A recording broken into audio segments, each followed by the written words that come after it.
केन्द्र सरकारना जमीन संपादन खरडाना विरोधमां दिल्हीमां कोंग्रेस द्वारा कराई रहेला विरोध वच्चे हिम्मतनगरमां पण युवक कोंग्रेस द्वारा विरोध नोंधवामां આવ્યો હતો।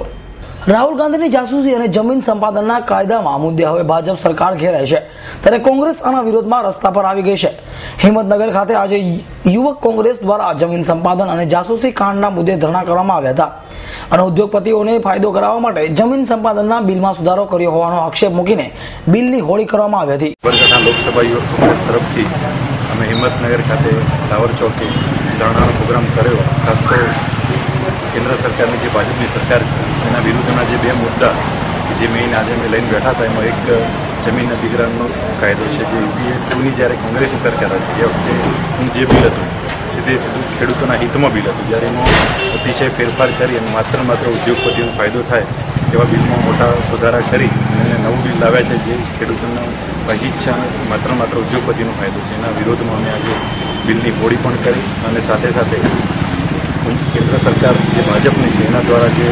કાયદો અને વ્યવસ્થાનો દુરુપયોગ થાય છે જોઈએ છે આપણે કે દિલ્હી પોલીસ દ્વારા હમણાં રાષ્ટ્રીય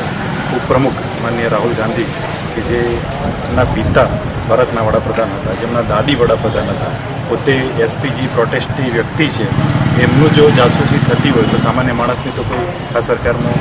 જીત જ નથી એવું આપણને દેખાઈ રહ્યું છે કે આટલા મોટા માણસની પણ ઇન્ક્વાયરી એમના વાળ કેવા હતા, નાક કેવી હતી, એટલે સીધે સીધો કાયદા વ્યવસ્થાનો પણ દુરુપયોગ કરે છે। ગુજરાત સરકારમાં આપણે જોયું કાલે લગભગ 5 ચટકોર ટોલ નાખે 60 લાખ રૂપિયાનો દારૂ પકડાયો। સરકાર એમના તાઇફામાં અને એમના પ્રસંગોમાં વ્યસ્ત છે, ગુજરાત પોલીસ એની પાછળ લાગેલી છે। સ્વાઇન ફ્લૂનો મુદ્દો અમારો આવી હતો આજે, તો સ્વાઇન ફ્લૂ માટે પણ આપણે જોઈએ છીએ કે આજે હિંમતનગર મોડાસાથી સિવિલ ઉભરાય છે, આનંદીબેન પોળો ઉત્સવમાં વ્યસ્ત છે, એટલે મેં આ બધા મુદ્દા લઈ આજે ધરણા પર બેઠા હતા અને સરકાર સામે એક મેસેજ મોકલાયો હોળી કરીને તમે આ કાયદાના વિરોધમાં છે। દીપક સિંહ રાઠોડ, S9 ન્યૂઝ, હિંમતનગર।